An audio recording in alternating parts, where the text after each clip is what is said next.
اس سے پہلے علامہ اقبال جو مغرب کی یونیورسٹیوں سے پڑھے لکھے تھے اور مغرب کے فلسفے کے اس کی ابجد سے، اس کے سارے تانے بانے سے وہ واقف تھے، اس کا انہوں نے پوسٹ مارٹم کیا اور ایک اعتماد دیا۔ تو اس طرح سے ایک نظریاتی مزاحمت بھی جاری رہی اور ایک عملی مزاحمت بھی جاری رہی، جس کے نتیجے میں بالآخر استعمار جو ہے وہ یہاں سے رخصت ہو گیا۔ البتہ جاتے جاتے انہوں نے یہ بندوبست کیا کہ گورے انگریز تو چلے گئے اور زمام کار وہ کالے انگریزوں کے ہاتھ میں تھما کے گئے، اور ان کی تربیت اس انداز سے کر کے گئے تاکہ یہ ہمارے ہم نام مسلمان صدور وزراء اعظم، یہ جرنیل کسی بھی نام سے ہماری گردنوں پر مسلط ہوں، یہ ان کے مفادات کی نگہبانی کریں، یہ ان کا فرض منصبی ٹھہرا۔ ان کے لیے وہ وسائل بھی دے گئے۔ آج کے جو ہمارے وزیر اعظم صاحب ہیں، ان کے دادا حضور کے بارے میں تاریخ کی کتابوں میں حقائق موجود ہیں کہ انگریزوں کے ساتھ وفاداری کے نتیجے میں ان کو ایک بہت بڑی جاگیر دی گئی اور ساتھ ان کو گدیاں بھی دی گئیں، گدیاں بھی دی گئیں اور گدیاں بھی دی گئیں، اور باوسائل بنایا گیا۔ باوسائل بنانے کے بعد پھر یہاں پر جمہوری عمل شروع کیا گیا، جس کے نتیجے میں ان کے حلقے پوری کنسٹیچوئنسیز ان کے مزارعین پر مشتمل تھے، اور جب انتخابات ہوئے تو منتخب یہی ہوئے۔ یہ فنامنا صرف یہاں کا نہیں ہے بلکہ پوری مسلم دنیا کا ہے، اور ان لوگوں نے آ کے کوشش کی کہ اسلامی تحریک اس کی بڑھتی ہوئی طاقت کو کچل دیں، اس کے راستے میں رکاوٹیں پیدا کریں، اور یہی وجہ ہے کہ پاکستان کے اندر سید مودودی کو پھانسی کی سزا سنائی گئی، جماعت اسلامی پر پابندی لگائی گئی۔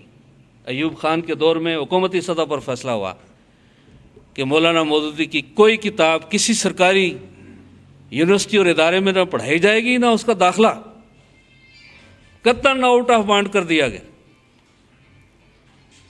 اور اسی طرح مصر کے اندر قطب شہید جو کہ اخوان اور اسلامی تحریک کے ایک فکری رہنما تھے، ان کو پھانسی دے کر شہید کر دیا گیا اور اخوان پر پابندی لگا دی گئی۔ آج تک 40,000 کارکنان وہ جیل کے پروسیس سے گزرے ہیں، جن کی مجموعی سزا وہ کئی لاکھ سال پر محیط ہے۔ ترکی کے اندر اربکان کی حکومت کو 2 مرتبہ ختم کیا گیا۔ اسی طرح جہاں پر بھی اسلامی تحریک آگے بڑھی تو استعمار کی ایجنٹوں نے کوشش کی کہ اس کے راستے میں رکاوٹ پیدا کی جائے اور مغرب کی پشتیبانی سے اب اقتدار کو دوام بخشا جائے۔ لیکن اس سارے عرصے میں الحمدللہ مشکلات کے باوجود اسلامی تحریک مزاحمت کرتی گئی، اور 50-60 سال کے بعد پوری امت اب اس نتیجے پہ پہنچ چکی ہے کہ یہ جو مغرب کے پٹھو ہیں، یہ جو 20-30 سال تک ہماری گردنوں پر مسلط رہے، جنہوں نے قوم کے وسائل لوٹے اور اپنی تجوریاں بھریں۔ آپ زرداری صاحب کو دیکھیں کہ دنیا کے مختلف بینکوں میں جو ان کے اکاؤنٹس ہیں، 70 ارب ڈالر کا ایک محتاط تجزیہ ہے کہ حسنی مبارک اس کے بینک اکاؤنٹس میں لوٹی ہوئی دولت جمع ہے، اور 30 سے 35 ارب ڈالر ٹیونس کا جو ابھی ڈکٹیٹر وہاں سے بھاگا ہے اس کے بینک اکاؤنٹس میں جمع ہے۔ اسی طرح سے ترکی کے سیکولرسٹ سلیمان ڈیمرل اور بلند اجوت اور ان کے حالی موالی، انہوں نے کرپشن کی، لوٹ مار کی، اور اس کے نتیجے میں امت مسلمہ اس کی غربت میں، اس کے افلاس میں اضافہ ہوا، ان کے مسائل لا حل ہو گئے، پیچیدہ تر ہو گئے، اور ایک فرسٹریشن کا عمل بڑھتا رہا اس سارے عرصے میں اسلامی تحریکوں نے الحمدللہ استقامت سے اپنی جدوجہد جاری رکھی. تو 50-60 سال کے بعد آج پوری امت مسلمہ اس نتیجے پہ پہنچی ہے کہ اگر ہمارے مسائل کا حل کسی کے پاس ہے تو وہ صرف اسلام کے پاس ہے، دین کے پاس ہے، اور اس کی نمائندگی کرنے والی اسلامی تحریک کے پاس ہے. یک کے بعد دیگرے بڑے بڑے بت اس وقت اللہ کے فضل و کرم سے سرنگو ہو رہے ہیں. ترکی میں تبدیلی آئی. پہلے اربکان صاحب نے، ان کو 2-3 دفعہ موقع ملا تو انہوں نے حکومت کے بالکل نئے پیمانے نصب کیے اور یہ ثابت کیا کہ ایک دینی قیادت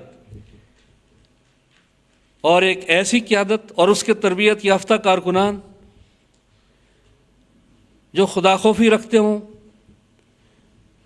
جو اپنی قوم کی امانتوں کو اپنا ذاتی خزانہ نہ سمجھتے ہوں، اللہ کے حضور جوابدہی کے احساس کے ساتھ پائی پائی کو وہ بروئے کار لائیں، وہ عوامی خدمت کو عبادت سمجھتے ہوں، تو انہوں نے ایک ماڈل پیش کیا. اور ترکی کے اس مغرب زدہ معاشرے میں جہاں پہ خلافت ختم کرنے کے بعد اس بات کا اہتمام کیا گیا کہ دوبارہ ترکی جو ہے اپنے قابل فخر ماضی کی طرف رجوع نہ کر سکے. اور ترکی آپ کو معلوم ہے کہ 500 سال تک ترکی نے بلا شرکت غیر امت مسلمہ کی قیادت کی ہے. عالمی خلیفہ، عالمی خلافت کا مرکز استنبول میں تھا. دنیا کی سب سے سپر طاقت، بڑی طاقت. آج امریکہ کو لوگ بڑی طاقت سمجھتے ہیں لیکن وہ چیلنج ہو گیا. امریکہ کو بڑی طاقت بنے ہوئے 15-20 سال سے زیادہ عرصہ نہیں گزرا ہے. 1990 تک تو سوویت رشیا دنیا کے بڑے حصے پر قابض تھا اور دونوں بڑی طاقتوں کے درمیان ایک مسابقت تھی. اور اس دنیا کے یونیپولر بننے کے بعد یک قطبی دنیا، جس کو کہ کہتے ہیں کہ یہ امریکہ کے نرغے میں آ گیا یہ سارا نظام، تو یہ 15-20 سال کے بعد امریکہ ڈھیر ہو گیا. 70 سال کے بعد سوویت رشیا دنیا کے نقشے سے غائب ہو گیا اپنے فکر اور فلسفے کے ساتھ. برطانیہ 150 سال تک ساری دنیا کا تھانہ دار رہا. کبھی کہا جاتا تھا کہ برطانیہ اتنی وسیع سلطنت ہے کہ اس پر سے سورج غروب نہیں ہوتا، اور آج برطانیہ ایک چھوٹا سا سکڑا ہوا جزیرہ ہے جس کے بارے میں کہا جاتا ہے کہ اس پر سورج طلوع ہی نہیں ہوتا. لیکن مسلمانوں نے 14 صدیوں میں سے تقریباً 11-12 صدیاں اس دنیا کی قیادت کی ہے، اور ان میں سے 500 سال ترکوں نے مسلم دنیا کی قیادت اور عروج کا جو کل دورانیہ ہے اس کا نصف جو ہے وہ ترکی نے قیادت کی ہے دنیا کے اوپر. ترکی کے اس پوٹینشل کو دیکھتے ہوئے، اس کے قابل فخر، اس کے ماضی کو دیکھتے ہوئے اس بات کا بندوبست کیا گیا کہ ترکی کو اپنے تاریخ سے نابلد کر دیا جائے، اس کی زبان چھین لی جائے. اور اس کے لیے مصطفیٰ کمال نے یہ کیا کہ ترکی کا رسم الخط بدل دیا. یعنی اجتماعی ہتھ کنڈے بھی کیا ہوتے ہیں. مجھے یاد ہے کہ ہم ایک مرتبہ ایک وفد کے ساتھ گئے، محترم قائی صاحب کی قیادت میں ایک پارلیمانی وفد گیا ترکی میں کشمیر کے مسئلے کے حوالے سے. تو یہ ترکی کے موجودہ وزیر اعظم، یہ استنبول کے میئر تھے.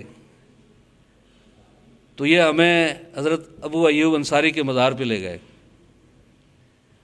اور اس کے ساتھ ایک بڑا قبرستان ہے جس میں اس دور کے بڑے شیوخ ہیں، بڑے بڑے ائمہ، ان کی قبریں ہیں. تو ہمیں بتا رہے تھے یہ فلاں کی ہے، فلاں کی ہے. تو قبروں کے پہ لگے ہوئے کتبے وہ ہم آسانی سے پڑھ لیتے تھے. جو پرانی ترکی ہے اس کا رسم الخط عربی رسم الخط ہے، اور بہت سارے الفاظ عربی زبان سے ماخوذ ہیں، فارسی سے ماخوذ ہیں. تو ہم بڑی آسانی سے وہ نام پڑھ لیتے تھے. اور اردوغان صاحب نے کہا کہ جدید پڑھا لکھا ترکی اپنے باپ دادا کے نام بھی قبروں کے کتبے سے نہیں پڑھ سکتا. اور آپ کتنے خوش قسمت ہیں کہ کہاں سے آئے ہیں، اور آپ تو ہمارے آباء و اجداد کے نام پڑھ لیتے ہیں. تو ہمیں اپنی زبان اور تاریخ سے اتنا نہ لاتعلق کر دیا گیا کہ ہم تو اپنے باپ دادا کے نام بھی نہیں پڑھ سکتے. تو اس کا رسم الخط بدل کے رومن کر دیا گیا، اور اس کے لٹریچر سے، اس کی زبان سے جتنے عربی اور فارسی کے الفاظ تھے وہ نکال دیے گئے، اور نیا جنتر منتر کر کے ایک وکیبلری بنا گئی تاکہ ترکی اپنی صدیوں کی اس قابل فخر تاریخ سے لاتعلق ہو جائیں اور اپنے ماضی پر فخر کرنا چھوڑ دیں اور اپنے ماضی کے اس کردار کی طرف دوبارہ رجوع نہ کریں. یہ پلان تھا، سازش تھی، بین الاقوامی صہیونی سازش تھی. اور اس کے لیے پھر وہاں پر فوج کھڑی کی گئی، اس کو آئینی لحاظ سے با اختیار بنایا گیا کہ وہ جب بھی دیکھے گی کہ ترکی کا قبلہ تبدیل ہو رہا ہے، سیکولرزم سے اسلام کی طرف، دین کی طرف اس کا رجحان موڑا جا رہا ہے، تو فوج کو آئینی اختیار دیا گیا کہ وہ پھر اس حکومت کا تختہ الٹ دے گی. یہ تختہ الٹنا اس کا غیر آئینی نہیں ہوگا. عدالتوں کو پابند کیا گیا، آئینی کورٹس کو، کہ فوج کے ایسے اقدامات کو وہ پھر انڈورس کریں گی، ان کی حمایت کرے گی. یعنی اتنا ایک کڑا بندوبست کیا گیا. لیکن الحمدللہ وہاں پر اسلامی تحریک نے جدوجہد جاری رکھی اور حکمت سے، امکانات سے فائدہ اٹھاتے رہے. تو اس کے نتیجے میں آج وہ ترکی سیکولرزم کی گرفت سے نکل آیا ہے. آج وہ ترکی جس کو 100 سال پہلے یورپ کا مرد بیمار کہا جاتا تھا، آج وہ ترکی یورپ کا اور ایشیا کا ایک قابل فخر حوالہ ہے. آج پورا مغرب ایک معاشی کرائسس سے دوچار ہے، اور ایک دور میں ترکی والے اپنا بجٹ چلانے کے لیے یورپی یونین سے قرض لیتے تھے. آج یورپی یونین ترکی کی مقروض ہے. آج نہ صرف انہوں نے ورلڈ بینک، IMF سے قرض لینے بند کر دیے، بلکہ ماضی میں جو قرض لیے گئے تھے وہ بھی واپس کیے. اور گزشتہ 10 سال میں ترکی کے ایک عام شہری کی جو آمدنی ہے، فیکس آمدنی، وہ $3,000 سے بڑھا کر $10,000 تک پہنچا دی. ترکی میں بے روزگار کی شرح، اس کو 10 گنا انہوں نے کم کر لیا، افراط زر ختم کیا. ہم کبھی ترکی جاتے تھے اور $1 دیتے تھے، اس میں 1 ملین ترکی لیرہ ملتا تھا. اور آج ترکی کی کرنسی اتنی مستحکم ہو گئی ہے کہ $1 کا 1.5 لیرہ ملتا ہے. ایک معاشی استحکام انہوں نے دیا. اور سیاسی سطح پر آپ دیکھیں کہ غزہ کے اندر جو معاشرہ تھا، جس کو توڑوانا حسنی مبارک کی ذمہ داری تھی، خادم الحرمین شریفین کی ذمہ داری تھی، اور جناب پاکستان کی اس ایٹمی مملکت کی ذمہ داری تھی. لیکن یہ توفیق بھی ترکی کے طیب اردوغان کو ہوئی کہ فریڈم فوٹلا چلا، اس نے یہودی استعمار کو، اس کی صہیونیت کو چیلنج کیا، اور اس کے نتیجے میں الحمدللہ غزہ کا معاشرہ ختم ہوا. تو سیاسی سطح پر بھی، فلائی سطح پر بھی، معاشی سطح پر بھی، نظام کی سطح پر بھی، کل وہ فوجی جنرل جن کے اشارہ ابرو پر وہاں پر نظام بدلتے تھے، آج وہاں پر 4 4 اسٹار جنرل، تینوں فورسز کے چیفز وہ جیل کے اندر بند ہیں. آج وہاں پر اور درجنوں جنرل اور بریگیڈیئرز جنہوں نے ان کی حکومت ختم کرنے کی سازش کی اور وہ بے نقاب ہو گئی، وہ جیل کے اندر بند ہیں اور اپنے انجام کے لیے منتظر ہیں. تو یہ ایک تبدیلی ہے، ایک انقلاب ہے. یہاں پر زرداری صاحب کہتے ہیں، اور چودھری صاحب ہمارے ان کے جو خلیفے ہیں مجاور، وہ کہتے ہیں کہ ہم انقلاب لائیں گے. انقلاب لانا اور تبدیلی لانا چوروں اور لٹیروں اور بد کردار لوگوں کی ان کی سرشت میں نہیں ہے۔ ترکی کے ماڈل نے ثابت کیا کہ انقلاب کون لا سکتا ہے، اور یہ انقلاب محض کسی سیاسی نعرہ بازی کے نتیجے میں نہیں آیا۔ ہم ترکی کے دورے پر گئے، آپ کو معلوم ہے کہ ترکی والوں نے ہماری کتنی خدمت کی زلزلے کے بعد۔ ترکی کے وزیر اعظم 2 مرتبہ آئے، مظفر آباد آئے، باغ آئے، مانسیرے گئے، اور ان کے مختلف ادارے، استنبول کے میئر کئی مرتبہ آئے۔ تو میں ترکی گیا اور جن اداروں نے ہماری معاونت کی تھی تو ہم نے کہا فرض کفایہ ادا کریں، ذمہ داری تو ہماری حکومت کی تھی کہ وہ جاتے اور ان کی جا کے تحسین کرتے اور ان کا شکریہ ادا کرتے۔ تو استنبول کے میئر سے میں ملا اور ان کا شکریہ ادا کیا کہ آپ اتنی مرتبہ خود بھی آئے، اور آپ کی حکومت اور عوام اور آپ کے اداروں نے بڑا تاریخی کردار ادا کیا، اور آپ ہمارے لیے امید کی کرن ہیں، اور آپ نے بڑا انقلاب برپا کیا۔ تو اس سے کہا کہ ترابی بھائی، یہ انقلاب سیاسی سطح پر بعد میں آیا ہے، یہ فکری سطح پر پہلے رونما ہوا ہے۔